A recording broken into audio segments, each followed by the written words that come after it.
Euromaxx highlights. And here's your host, Carlos McConney. Hello, friends. Another week has gone by, and we have all the highlights coming up. Here's a taste of what we will see during the next half hour. Sweet Creations, a pastry chef and his award-winning desserts. Alpine Excursion, all aboard the Glacier Pullman Express. Retro Look, featuring nostalgic high-wheelers from Sweden. Culture manifests itself in many different ways, one of them being through fashion and wardrobe. The largest festival for European folk culture has been taking place in Belgium this year, with traditional wardrobe front and center. Let's take a glance at this wonderful, diverse kaleidoscope of traditional and regional European cultural expressions. For 5 days, the streets of Namur in Belgium are a colorful pageant of hundreds of languages, folk costumes, and nations. Participants from more than 250 regions from all over Europe are here, in every variety of dress. But does cultivating old traditions still make sense in today's world? Folk costumes are something very traditional, of course, but they continue to develop. We have typical old costumes here, but we now also have groups that design their own folk costumes. That's why a number of Celtic folklore groups are on hand in Namur this time. Irish dance has developed from a regional tradition into a world-famous brand with an international fan base. Folk customs unite people across regional boundaries, and folk costumes help people feel at home in a Europe that's increasingly globalized. The people in these costumes come from Greenland. Their traditional costumes offer a sense of identity and are passed on from one generation to the next. My mom and my aunt make it to my confirmation. Now I was 13 years and I say yes to God in church. Many of the costumes are works of art in their own right. The diversity of German folk costumes has been documented in a book by Gregor Hohenberg of Berlin. He traveled around the country for 5 years meeting with folklore groups. Folk costumes contain hidden codes, a kind of non-verbal communication.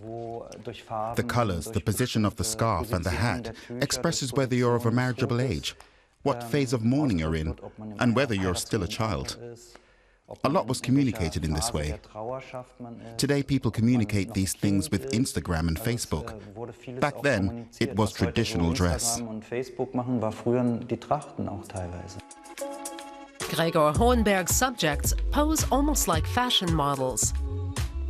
These hand-tailored works of art can cost as much as 30,000 euros, like this wedding costume from Lower Saxony.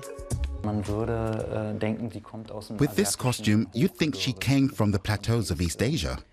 It's covered with gold embroidery, glass beads, fantastic patterns and gloves. Perfect, like haute couture from Paris. Perfekt, also wie Haute Couture aus Paris sieht die aus. Designers have often created new versions of the dirndl dress, which, by the way, was always a mixture of folk elements and contemporary fashion. But there are no dirndls like this at the Europaida. I think that it's very important to preserve our culture. So if we don't do these things, we lost our culture someday. It's overwhelming. So many people in one place, all dancing their own dances with such beautiful folk costumes. It's wonderful. There's no language barrier to dance and music.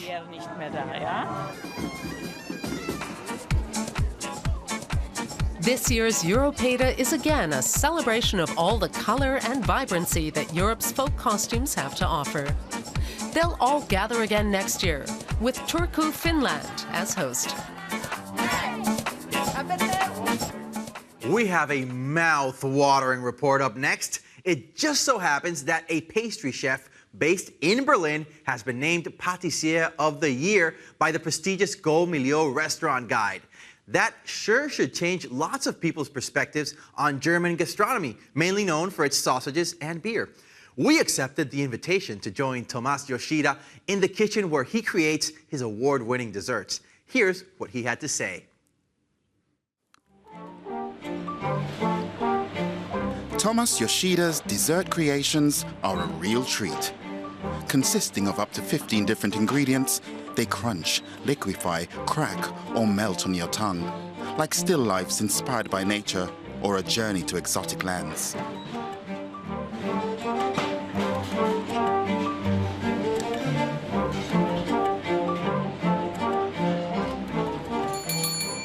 I'm especially interested in the interplay between aromas and textures, and I always include little surprises in my desserts. So mousses or little balls or mushrooms will have fillings. Sometimes the guests don't expect that. Thomas rides his motorcycle to his workplace on Berlin's Potsdamer Platz. The two-star Facil restaurant in the Mandala Hotel is among Berlin's finest establishments. He has been creating delicate desserts here since 2002.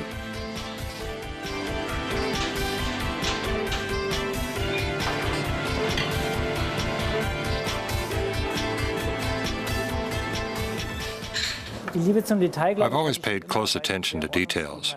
The motto of my patisserie is, beauty is a matter of precision. Precision is the result of willpower. I think that sums up what it's all about. You've got to work hard and strive for perfection. And only then should you serve your creation to your guests. The German edition of the Gomeo restaurant guide named Thomas Yoshida Pastry Chef of the Year. This year's winner has an extraordinary talent for delicate and highly decorative masterpieces.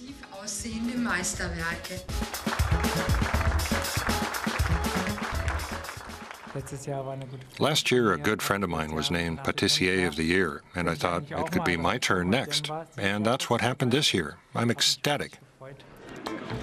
Every 4 weeks, a new dessert menu is presented at Facil. One of the treats this month, a head made of chocolate. It's accompanied by ginger cake, almond mousse, and a prickly pear sorbet.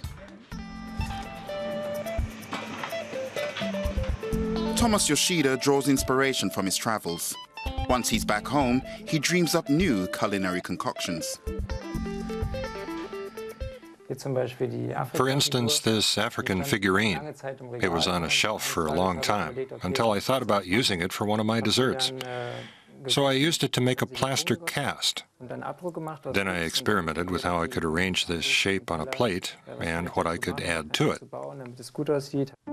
Meanwhile, Thomas is already on to the next idea. A tree trunk with an apple on top. He runs the idea past his wife, who also works in the restaurant.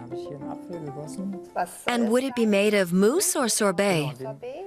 I wanted to make the tree trunk out of chocolate mousse, fill it with apple compote, and then spray it with chocolate so it'd be brown. The apple will be made of sorbet. Thomas also uses exotic ingredients, like rowan berries or Chinese artichokes. But he doesn't experiment just for the sake of it.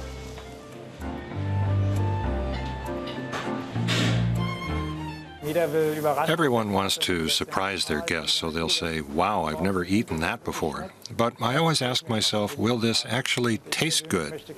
Personally, I wouldn't want cauliflower or red cabbage in my desserts. And though Yoshida's creations are often an eighth and final course, for many guests, they're not just the end of the meal, but the highlight of the entire menu. I'd skip the first 7 courses and go straight for the dessert. Well, okay, we might have a travel alternative for you if you're more about the journey than the destination. So we head over to the southeast of Switzerland, where we'll be taking a very special trip from St. Moritz to Zermatt. Traveling by train might take longer than by plane, but I invite you to enjoy the wonderful Swiss scenery during this trip. All aboard the Glacier Pullman Express. The Aletsch is the biggest glacier in the Alps. It's one of so many in Switzerland that it's worth taking a trip to see them all. The glacier trail begins in the famous Swiss ski resort of St. Moritz. This is where the ordinary Glacier Express sets off for Zermatt. Passengers can also relive the glory days of luxury rail travel on the Glacier Pullman Express. Some 50 people are on board for a journey back to the 1930s. The normal Glacier Express takes 8 hours to cover 240 kilometers, but this train is far slower. It will take 2 days to go through 91 tunnels and cross 291 bridges. The scenery is absolutely lovely, and the train, luxury on the train, and we've met lots of nice people. My wife and myself don't like going long distances by plane, so this is a good alternative and a very lovely alternative. The first day takes them from St. Moritz to Andermatt along the Albula Railway. It's one of only 3 railroads to be listed as UNESCO World Heritage Sites. The so-called crocodile locomotive dates back to the 1930s. Christoph Rohner takes a leisurely pace for the curves, the tunnels, and the viaducts.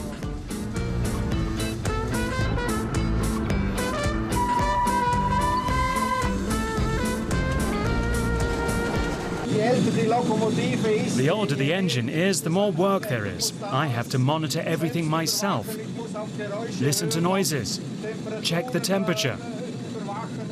In a modern engine, that's all done by a computer. The train arrives in the Rhine Valley just in time for lunch. The river is calm here, and the passengers make their way to the restaurant cars. They also date back to the Belle Epoque of train travel.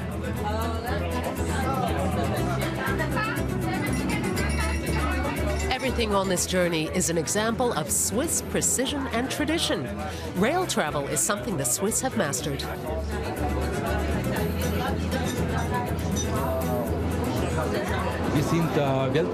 We're world champions. Not in football, unfortunately, and where we never will be.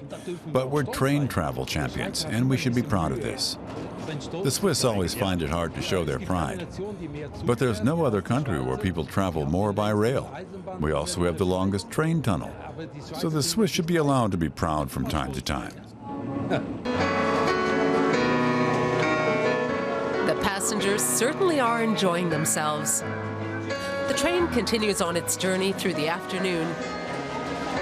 And in the evening, the guests disembark to go to a hotel. The next day, there's plenty of steam and a completely different train. At the Furka Pass, not far from Andermatt, the Glacier Pullman Express has to go through a tunnel. But the passengers have another treat in store. This Furka train is over 100 years old. It climbs up to over 2,000 meters, where there's still snow on the ground, even in the middle of July. Steve Castle works on the railways in England as a stoker on a steam engine. This is the highlight of this week's holiday for myself and my wife. We go on these railways all over the place, and this is a fantastic advert for Switzerland's railways and for the heritage movement. Up and down through Switzerland.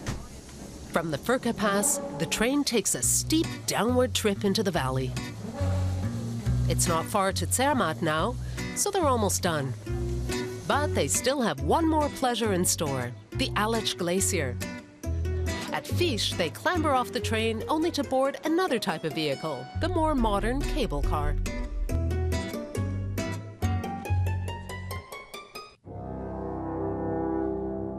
The biggest and longest glacier in the Alps is also a UNESCO World Heritage Site.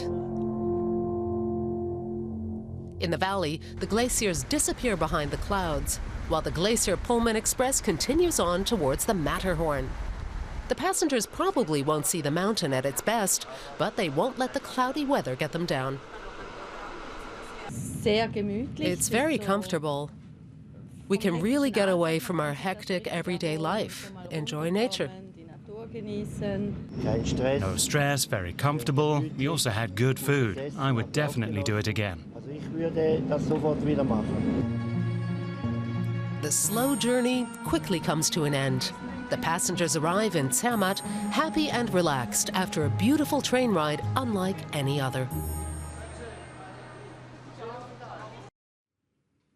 Bicycles are a very popular mode of transportation in many countries around Europe.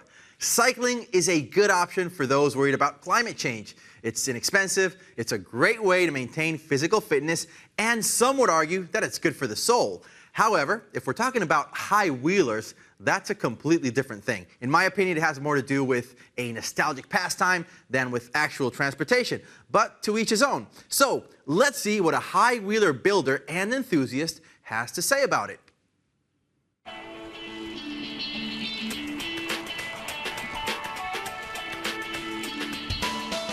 When Per-Olof Kippel pedals through the town of Tomelilla in southern Sweden, his high-wheeled bicycle is a real eye-catcher. For Kippel, there's nothing quite like riding with his head almost in the clouds. I love those bikes. They are just amazing to ride. It's freedom feeling. It's a mixture of fear, speed, passion, love, madness and joy. In 2013, Kippel decided to start building high-wheelers himself.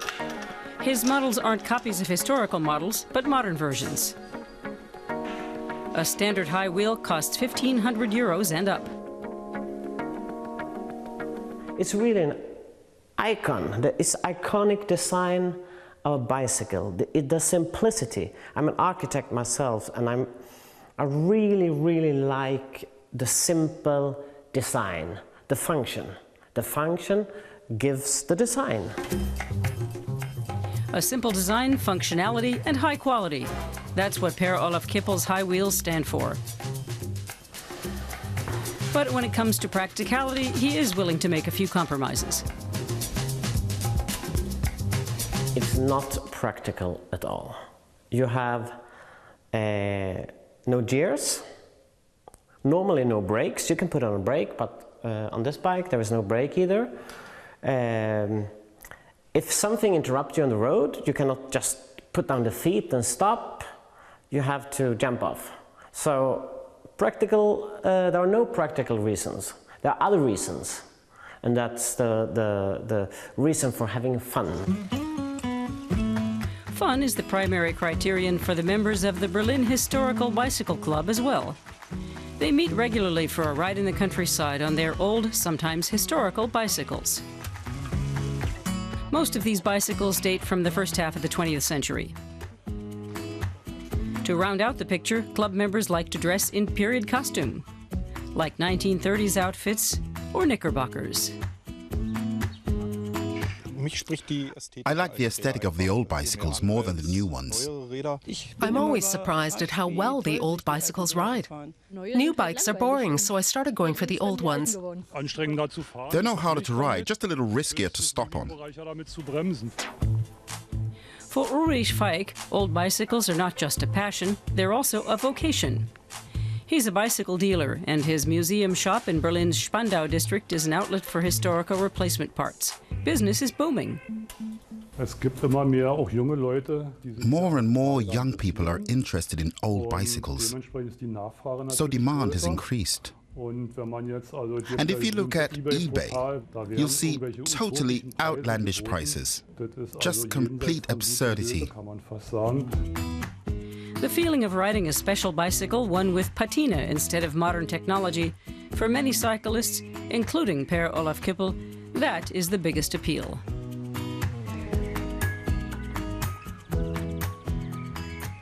In this time, when everything you do is so prepared, it's arranged, you're connected, there are safety belts all over, in all occasions, you need something which is not that safe, which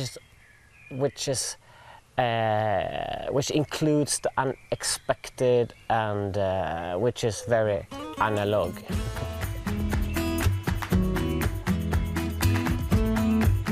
Bye-bye. If you happen to mount a high-wheeler, just make sure to wear a helmet. Okay, moving along, we head to a place described by many as a floating city. It is known that way mostly because it's spread across 14 islands. Since water is such an essential part of daily life in Stockholm, we hopped on board a boat to explore the Swedish capital from a different perspective. Stockholm can seem like a floating city. 1/3 of its area is water. Taking ferries is part of daily life for the residents, who also seem to enjoy getting around the Swedish capital this way. But I feel like a sense of calm and a sense of getting home when I'm by the water, I would say. Yeah. And I always feel blessed that I can be surrounded by nature and water in this city. Yeah, and I would still say. have the city life, but by the water. Stockholm is spread out over 14 islands, like Kungsholmen, where the city hall is located, and Gamla stan, home to the royal palace and the old town. Many sites are best reached from the water, like the Vasa Museum. The Vasa was a warship that sank on its maiden voyage in 1628. After spending 333 years on the seabed, it was salvaged and is the world's only preserved 17th century ship. It's the most visited museum in Scandinavia. It's really a bustling city, and you can find like museums on all of the different islands in Stockholm, and you can see like creative culture everywhere, from museum to small design shops to small restaurants or new cafes that is coming up all the time. That's especially true of Södermalm. Roupe and Mariama both live and work here on Stockholm's southern island. It's the creative heart of the city. Trendy residents flock here to buy craft food made with regional ingredients and to visit shops like Grandpa, a concept store that mixes fashion with interior design. Or Woodstockholm, run by a design collective that not only creates furniture but also runs its own bistro.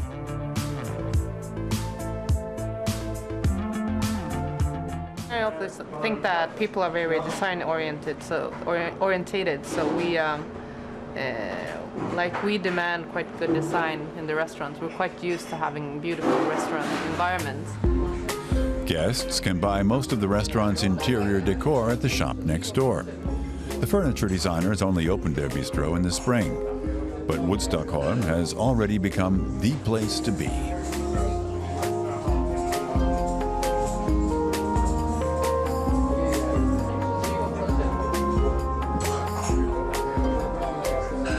You get a nice experience here at the restaurant, and if you see our furniture, you should and use it. You should feel that it's built to last for the eye and for use.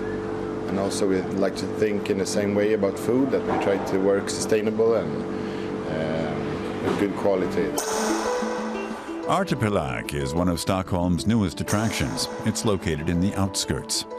The art gallery and cultural center is found on Värmdö, an island in the Stockholm archipelago. The natural surroundings play an important role in the exhibitions and in the architecture. Visitors enjoy stunning views of the archipelago almost everywhere, whether in the restaurant or in the art gallery. Art cannot always conquer with the art of the nature, so we have to plan the exhibition so that we either show the nature or we have to put it away. The nature is always there, so it's always a part of the things that we show. Back in Södermalm, Roupe and Mariama socialize on a ship that's been taken out of service.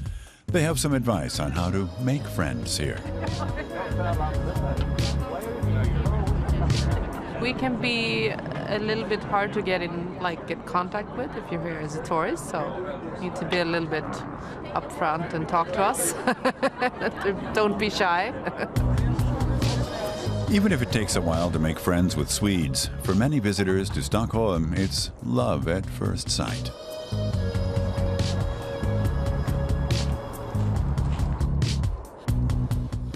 Our time has just about run out for this Euromaxx Highlights. Thank you so much for tuning in. I do hope that it's been an enjoyable, entertaining, and educational half hour. Remember to follow us on social media And in case you feel like more Euromaxx, I always do, well, you can stream our latest shows for free directly from our website.